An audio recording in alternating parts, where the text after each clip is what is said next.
Have you ever found a problem that you couldn't solve or that you just gave up on? Well, today I want to talk to you about diagnostics. Not just diagnostics in the automotive trade, which is what I am basically doing on a day to day basis, but diagnostics in life. Because you can use diagnostic skills in order to solve problems throughout your life. It's really just a series of steps that lead you from the start with a problem to the end with a solution and a repair, and then testing your repair. So let's dive into diagnostics and just do a brief talk tonight about how you can use diagnostics like what we use in the automotive industry, but how you can use it in your real everyday life on whatever problem you may have. Well, what the heck is it that I'm going to learn then, Zach? Okay, let me explain. By the end of this video, you should probably know the basic process of how you start a diagnostic, how you break things down, how you come to a conclusion, how you test that hypothesis, and how you make it repair stuff. That's not a really good way to break it down. I don't know a better way, so let me just dive right into it and start talking to you about it. Because I think it'll go over way better if I just explain it to you as we go. Now I'm going to explain it to you in terms of a broken down car, and maybe that'll help some of you diagnose what's going on with your car if it breaks down on you. But the idea here is that it's something that I can easily explain to you, along with me helping you understand a topic that I'm trying to expand to multiple areas of your life. So, where do we start? So, someone calls me on the phone and tells me, hey, my car's not starting. Will you come fix it? And I say, okay, well, what's wrong? What happened specifically with your automobile? Did it stop while you were moving? Did it not start in the morning? Did you crank it over a bunch of times? Is there any other information that I can have here? Because the first part of your diagnosis is dig down and do some research. Find out some information that's going to help you solve the problem. And what we're trying to do here is we're trying to break away from a bunch of wasted time where we're digging through a car trying to find a problem that doesn't exist, because the way that it broke down will give us an idea of where the problem started. So that's actually phase 2. After doing some research, you're going to try to break the system down into small components.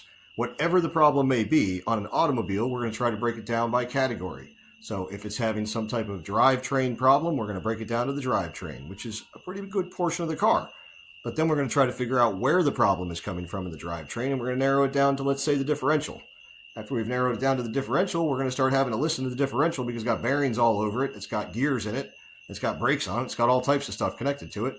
So we're going to have to start listening around and figuring out where the sound is coming from. Then we have a really good idea that it's coming from the differential, it's coming from this specific area, and we don't know exactly what the problem is, but our hypothesis is that the bearing on the inside has gone bad, or XYZ has broken and it needs to be replaced, it needs to be fixed.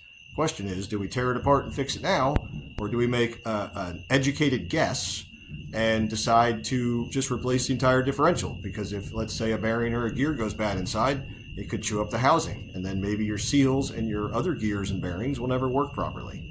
So that's the way that we do that. And then when we test the hypothesis, we either tear it apart and find out what the problem was, or we replace the entire differential with a different one. And we say, hey, did that solve the problem? And it goes, yeah, it solved the problem. Yay, we were right, and we fixed it. This is a very simple way to do this. There are diagnostics that involve electrical stuff, that involve oscilloscopes, sensor readings, resistances, all types of things, voltage drop, you name it, there's diagnostics that go with it. But you can take this basic principle and you can apply it to your life, because everything that happens to you in life is happening because of an actual problem. Whatever that problem may be, you may not even know what it is, but you have one. If you don't have enough money, the problem may be that you're spending too much money. Or the problem may be that you don't get paid enough money. Or the problem may be that you don't work enough. Maybe you've got a mental problem. Maybe you've got mental health issues, or maybe you've got a physical health issue and it's stopping you from working. Maybe you're a single parent with like 3 or 5 kids and you're trying to just keep your children alive, and finding the time to work 70 hours a week to pay the bills is just not working for you. You have a problem.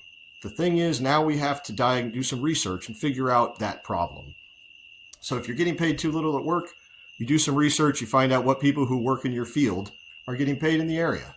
What are companies paying for people who work in your field? How about people who are a step up above you?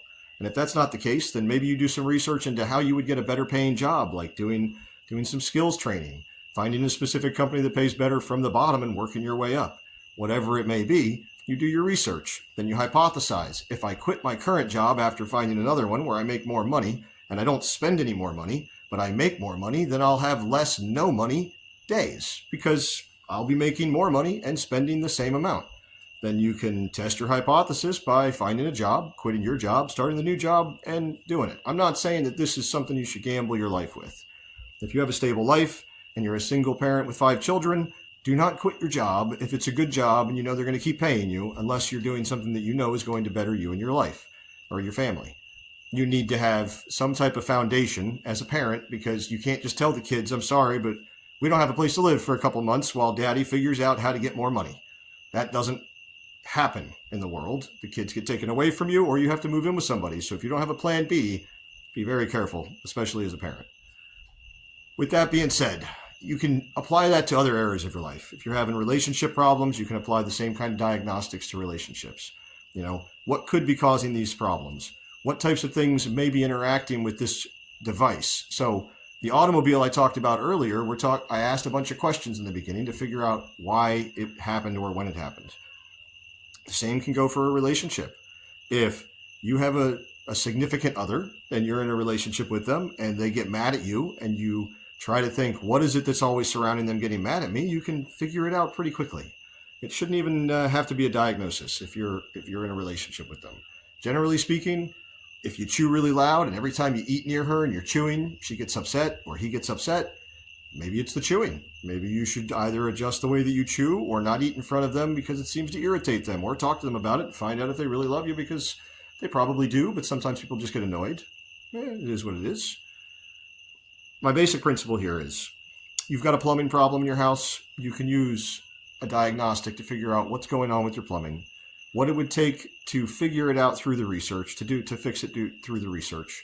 And then you could hypothesize how you would accomplish that feat, because it's never going to be exactly the same. And then you would go forward to do that feat. And then in the end, you would feel rewarded because you will be the one who has fixed it. This does not always work for everybody. Some of us are just not handy at all, but I believe that they can become handy. And I believe that you can be handy. And I believe that everyone that's watching this video has the ability to fix a lot, if not all, of the things in their life, if they're just willing to devote the time and attention to learning the skills and knowledge to accomplish that feat. So, diagnose your life, save yourself a headache, save yourself a lot of stress and pain, and save yourself a lot of money. Because there's a lot of things out there that you could probably do for yourself that you pay somebody else to do right now. And I'm not saying it's not better sometimes to pay somebody else.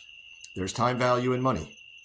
But if you can pay someone $20 an hour to rake the leaves in your yard, and you don't enjoy raking the leaves in your yard, and you make $120 an hour at work, oh, don't we all wish? And you make $120 an hour at work, well, it's probably better that you just hire 6 guys for 1 hour with your 1 hour than for you to spend your whole Saturday out there when you could be doing something else.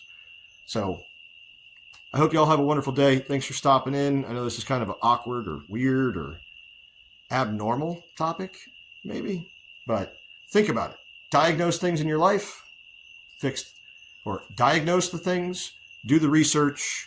I'm just going to start that whole thing over and delete this. Well, guys, think about it like this. You should use diagnostics in your life because you can think about the problem, figure out what the problem is, do some research on the problem, come up with ways that you can solve the problem, test those ways to solve the problem, and hopefully you have the problem solved. And if not, go back to the very beginning, start doing more research, start thinking about it again, start finding other ways you can hypothesize to solve the problem, and test those theories. Because this world was not built by people who sat back and just accepted what life gave them. This world was built by people who went forward, charged forward, and did things that everybody thought they couldn't. So go out there and break some stuff every once in a while. Because let's be honest, if you're never breaking anything, you haven't really learned to fix very much. Well, I should probably just set this thing up on a tripod because I don't plan on moving much around. That's not what I meant.